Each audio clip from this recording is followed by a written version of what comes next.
Well, hello again to all the boys and girls out there in YouTube land watching Georgia Beer Reviews back at you today with another one.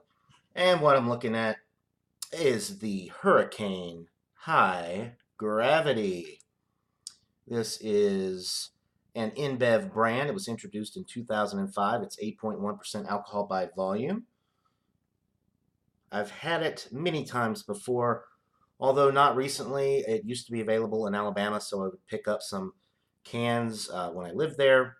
I think it was $1.29 for a 25-ounce can back then. I'm not sure what it cost. I got so many beers over the last few days. I don't really remember what the cost was, but I know it was less than $2 for the 25-ounce can. It's no longer available in Montgomery, Alabama. It's not available in Georgia, where I live. But I got this can in North Carolina, and I'm excited to try it. It's not super fresh, but it should be fine. It was brewed, or it was packaged on the 155th day of 2018. All right, let's get into it.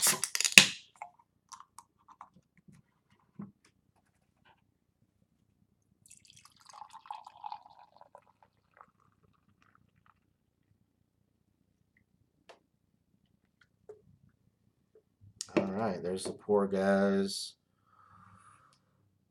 A nice deep golden color, super clear. Uh, White foamy head, about a half finger there. Probably would be more if I used a different glass. Looks like a good beer. The aroma,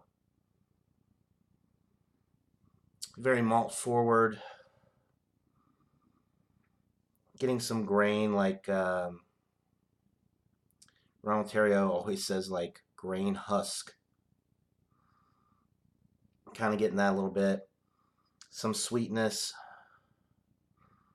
little barley malt,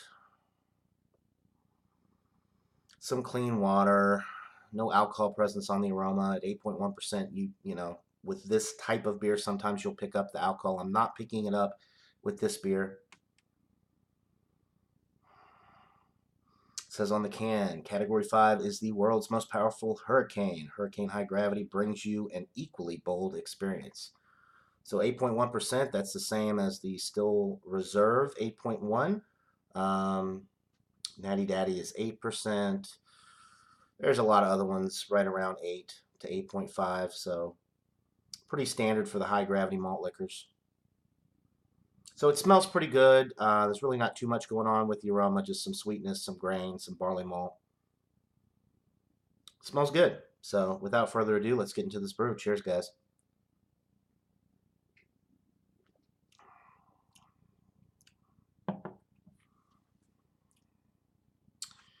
You're getting the barley malt. You're getting a noticeable sweetness. It's very sweet.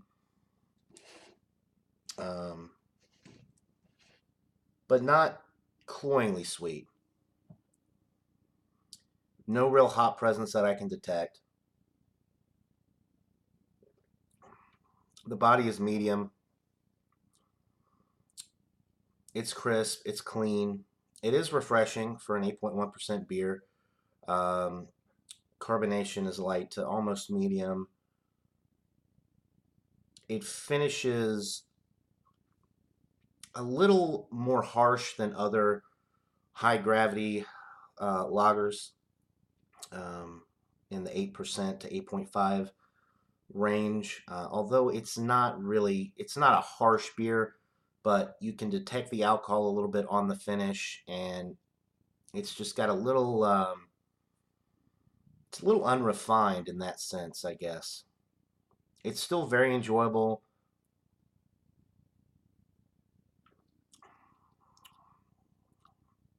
I do think it's a great beer. Um, and the alcohol is masked well, don't get me wrong.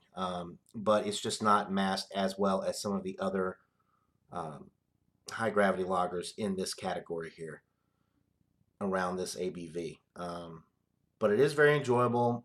If you like malt forward, sweet, uh, corny. I hate to use the word corny, but I am detecting some corn on the palate, um, which there's nothing wrong with that. But I am picking up corn. It does have the ingredients are water, corn, rice, dextrose syrup, barley malt, yeast. So I am picking up on the corn. Not so much the rice, but definitely the corn. It's an enjoyable beer, guys. It's not one of my favorite high gravity malt liquors, high gravity lagers, whatever you want to call it. It's a malt liquor. Um, but it's not one that I will, lose any sleep over because I can't get it in my area. But it is nice to get a few cans any chance I get because it's just not very common here. So for rating for this beer, I'm going to go with an 89 out of 100. It's a B plus, bordering on A minus. It's a great, great beer. I highly recommend it. The price is right with this one. You get a lot of bang for your buck with the elevated alcohol content. But I think there are better high gravity lagers out there. I think the Schlitz 8.5% Gold Bull is better than this. I think now this is better. I do prefer this over the Still Reserve 8.1.